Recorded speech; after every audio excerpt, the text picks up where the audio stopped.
Well, let's get right over to Queen City News Chief Meteorologist Tara Lane for your pinpoint forecast. And Tara, just how much more snow could fall tonight? Well, considering some neighborhoods have already picked up an inch, I've seen a couple reports of that. First of all, around Morganton, close to that number. Up in the foothills, we had some bands of snow rolling through and down through Chesterfield County. We could see an additional inch or two in some of these areas before the snow shield overall moves out over the next few hours. So as we take a look at radar right now, again, you can see how it's kind of nicely lining up from near the foothills and south and east, where we still have some steady snow falling around the Queen City, as we've seen, and down through upstate South Carolina, off to the east in Union Anson County, down through Chesterfield County. And it's all generally moving through from west to east. And so this is, as I said, the back edge of it. And you can see how that's slowly just kind of clearing the area, moving through the Tar Heel State and parts of South Carolina. So that general motion will continue after you go to bed tonight. And by tomorrow morning, you'll be waking up to sunshine, at least up there in the sky with that lingering snow on the ground, those of you that have seen it out there today.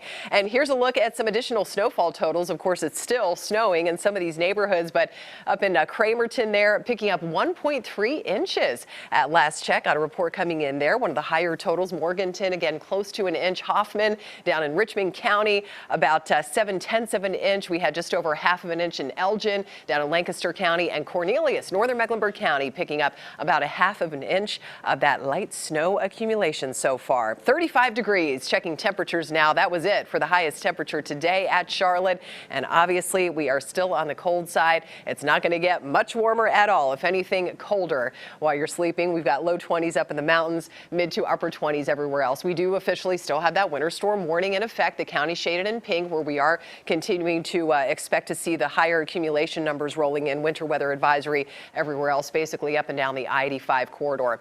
Now, how much longer is this going to last? As I said, over the next few hours, it will slowly but surely continuing to shift out of our area. And there we go. By daybreak in the morning, no snow really will be left, just the lingering slick spots on the ground and some of the snow-packed roads out there, especially the secondary and untreated roads. So be careful if you do have to head out early in the morning, of course, here tonight with it still coming down.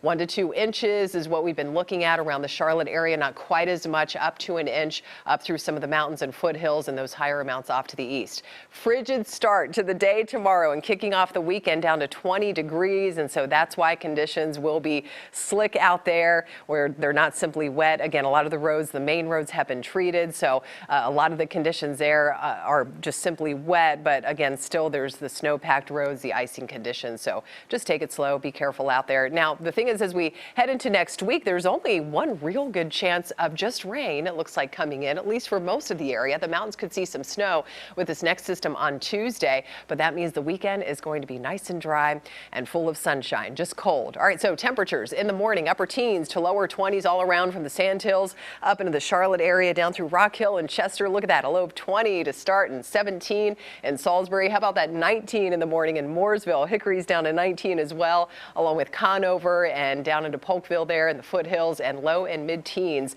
up in the mountains. Fortunately, the wind has been dying down.